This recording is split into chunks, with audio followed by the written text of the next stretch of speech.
Hi, welcome to Talent Sprint. In this video, we will look at one language component, which is idioms and phrases. Now, what are idioms? Idioms are where two or three words come together. You know, it's the expression where the combination or the combined meaning of that phrase is completely different from the individual words in the idiomatic expression. What do I mean by this? So if I say apple of my eye, right? We know apple is a fruit and eye is an organ in the body. But when I bring those two words together in an expression, apple of my eye, what I mean is my favorite, right? Or once in a blue moon, or let the cat out of the bag. These are all other examples of idioms.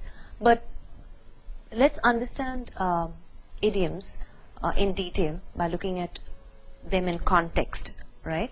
Also, how are idioms advantageous?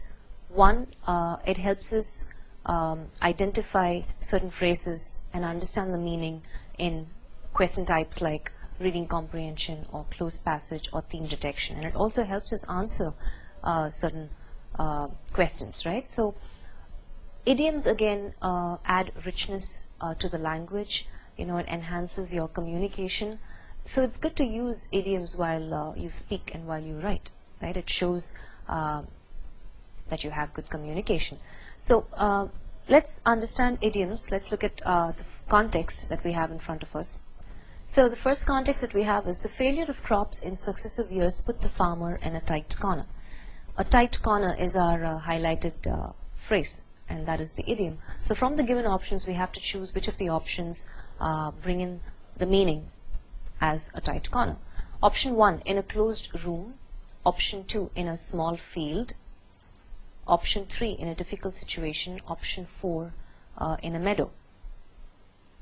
Okay, so if I have to give you another example sentence, I could say, you know, she had been in tight corners before, but she always managed to get out of them. So what are we trying to say here? Is it in a closed room, or in a small field, or in a difficult situation, or in a meadow? In a difficult situation. The failure, again, there's a clue word in the context, failure, right? So that's again helping us from the context. So the answer is option 3, in a difficult situation. Let's move to our next context. The effort to trace the culprit was a wild goose chase. So a wild goose chase is the highlighted phrase, and we have 4 options. Option 1, a fruitful hunting. Option 2, futile search. Option 3, ideal seeking. Option 4, genuine effort. Let me give you a context again. I could say, I wasted all afternoon on a wild goose chase. So what am I trying to say in that context? Do you think it's a fruitful hunting, or ideal seeking, or genuine effort? There's a clue word again in the example context that I gave you. I wasted, which is a futile search, right? Meaning to say the end result was not what was desired or expected. You know, it was a waste. So a wild goose chase means a futile search. Let's move to our next context. The story does not hold water. Okay, let me give you a context for this expression, for this idiom. The stuff that I used to believe when I was 17 just doesn't hold water today. Let's look at our options. Does not deserve appreciation, does not fulfill the requirements, cannot be believed, cannot be valued. So out of the context that we have here in front of us and the example sentence that I gave you, which of these options do you think brings in the meaning of does not hold water? Option 3, cannot be believed. Does not hold water means it's unlikely, you know, it's unlikely that it happened, or it's just unbelievable. So let's move to our next context. Raj couldn't pay the bill, so he asked the owner to put it on the cuff. On the cuff is our highlighted phrase. Let's look at our options. Option 1, on credit. Option 2, against his credit. Option 3, in his bank account. Option 4, in his friend's account. I know for a fact that option 3 and 4 is illogical. We can immediately eliminate it. But Raj couldn't pay the bill, so he asked the owner to put it on the cuff. So the context again is very meaningfully directing us. But to give you another context, I could say, let's say I went to a shop and then I say, I'll take 2 of these. Could you please put it on the cuff? What am I saying there? Could you please put it on credit, right? So on the cuff means on credit. Let's move to our next context. His statement is out and out a lie. So the highlighted expression is out and out, right? What are my options? Option 1, totally. Option 2, simply. Option 3, merely. Option 4, slightly. So we're trying to figure out the meaning of this phrase out and out. So what could it mean? I could say he is out and out a capitalist, or he's, out and out a liar. So what does that mean? Totally. Out and out means totally.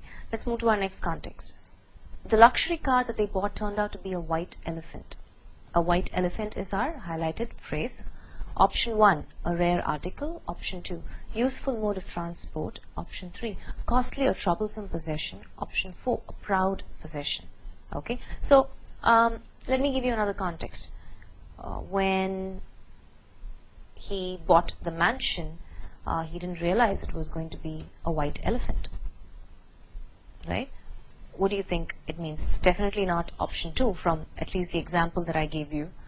A rare article, costly or troublesome possession, a proud possession. Okay, so again, from the context that we have and the example sentence that I gave you, the answer option is costly or troublesome possession. So when you refer to something as a white elephant, what you're trying to say is it wasn't worth spending so much money on it because it turned out to be useless, right, or not useful.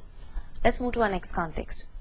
If you are fair and square in your work, you will definitely prosper. Fair and square is the highlighted phrase here. Let's look at our options. Option 1, active. Option 2, honest. Option 3, businesslike. Option 4, authoritative. Again, the context itself is helping us, right? Or to give you other examples, other contexts would be they won the match, fair and square. Or the money needs to be divided fair and square among them, right? So fair and square meaning is honest, right? It has to be done the correct way, the right way, the honest way. Let's move to our next context. There is no love lost between any two neighboring countries in the world.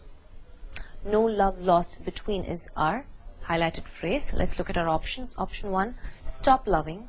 Option 2, not on good terms. Option 3, forming a group. Option 4, have a good understanding. So let me give you another context. There is no love lost between the writer and the publisher, or they had a curious relationship. There was no love lost there. In both those example sentences that I've given you, basically what it's conveying is there is no affection, there is no respect, right? So from the options given, what is the meaning? Option 2, not on good terms. There is no love lost between means that they are not on good terms. Let's move to our next context. The heavy downpour played havoc in the coastal area. Played havoc is our highlighted phrase. Option 1, caused destruction. Option 2, caused disease. Option 3, caused floods. Option 4, caused hardship. So played havoc. Let me give you another context. Stormy conditions played havoc with the fishing, right? It's definitely not caused disease or caused hardship or caused floods. Caused destruction. Havoc means destruction. Okay, so option 1 is our answer for the 9th one. The last one, 10th one. To have a green thumb means. So what does that expression mean? What does this idiom green thumb mean? Let's look at our options. Option 1, one's nails are painted green. Option 2, one is artistic. Option 3, to have a natural interest in gardening. Option 4, one has a green tattoo on the thumb. So again, let me give you another context. My mother has a green thumb when it comes to house plants. What am I trying to convey there?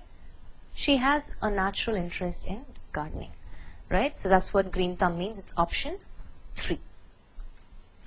So we've looked at a couple of idiomatic phrases or idioms and seen how it brings in the meaning in a context as well. But it's always good to expand your knowledge on as many idioms as possible. Like I said earlier in the beginning of the session, it will help us in understanding context or understanding the theme.